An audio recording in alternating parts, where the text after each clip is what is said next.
Գյորջյան Կասկադ 60 ամիս փուլային վճարում բազմաթիվ առավելություններ։ Ազգային ժողովի հարգարժան նախագահող, հարգելի ներողություն, հարգելի գործընկերներ։ Նախագահողը նախագահում է նիստը, նիստի նախագահող, ազգային ժողովի նախագահ։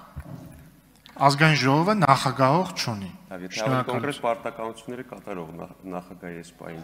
Չէ, բայց դա կարևոր չէ։ Նիստի շրջանակներում ասում են կամ հարգարժան նախագահող, կամ ազգային ժողովի հարգարժան կամ հարգելի փոխնախագահ կամ նախագահ, ազգային ժողովի հարգարժան փոխնախագահ, հարգելի պատգամավորներ, ղեկավարվելով հանրային ծառայությունները կարգավորող մարմնի մասին օրենքի 7-րդ հոդվածի 3-րդ և 4-րդ մասերով Հայաստան Հանրապետության կառավարությունը իր 2025 թվականի հոկտեմբերի 9-ի 14:23 որոշմամբ առաջադրել է Կամո Սարգսյանի թեկնածությունը, որը և սահմանված կարգով ներկայացվել է ազգային ժողով, որպես հանրային ծառայությունները կարգավորող հանձնաժողովի անդամի թափուր պաշտոնում նշանակվելու, առաջադրվելու համար։ Ներկայացնեմ պարոն Սարգսյանի կենսագրությունը և գործունեությունը։ Կամո Սարգսյանը ծնվել է 1976 թվականին, 1994-ից 99 թվականներին սովորել և ավարտել է Երևանի պետական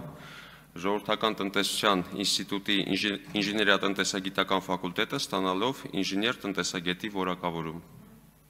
Պարոն Սարգսյանի մասնագիտական գործունեությունը սկսվել է 2002 թվականից, նախ ջրային տնտեսության կոմիտեի ֆինանսական բաժնի մասնագետից, հետո ներքին աուդիտի բաժնի պետ, ապա ֆինանսատնտեսագիտական և հաշվապահական հաշվառման վարչության պետ, հասնելով մինչև կոմիտեի նախագահի տեղակալի պաշտոնին։ 2019 թվականին ազգային ժողովի կողմից ընտրվել է հանրային ծառայությունները կարգավորող հանձնաժողովի անդամ և աշխատել մինչև 2025 թվականի հունիսի 18-ը համակարգելով ջրային ոլորտը։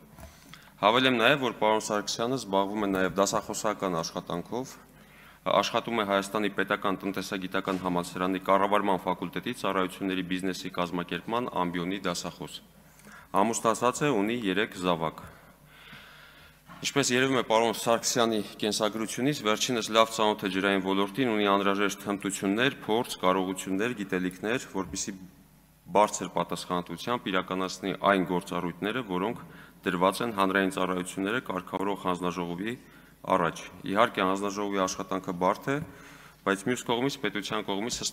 հստակեցվել են ոլորտում իրականացվող քաղաքականությունները, սահկագնային և այլ ուղղություններով օրենսդրական կարգավորումները և խաղի հիմնական կանոնները, իրավական դաշտը, նաև անհրաժեշտ հաշվարկման ձևերն ու մեթոդիկաները։ Կարծում ենք այս բոլորը և պարոն Սարգսյանի մասնագիտական գիտելիքներով հարուստ փորձը բավարար են, որպեսզի այս անչափ կարևոր համակարգում կարողանա արդյունավետ իրականացնել իր համակարգման ներքո գտնվող աշխատանքները։ Թերևս այսքանը, շնորհակալություն։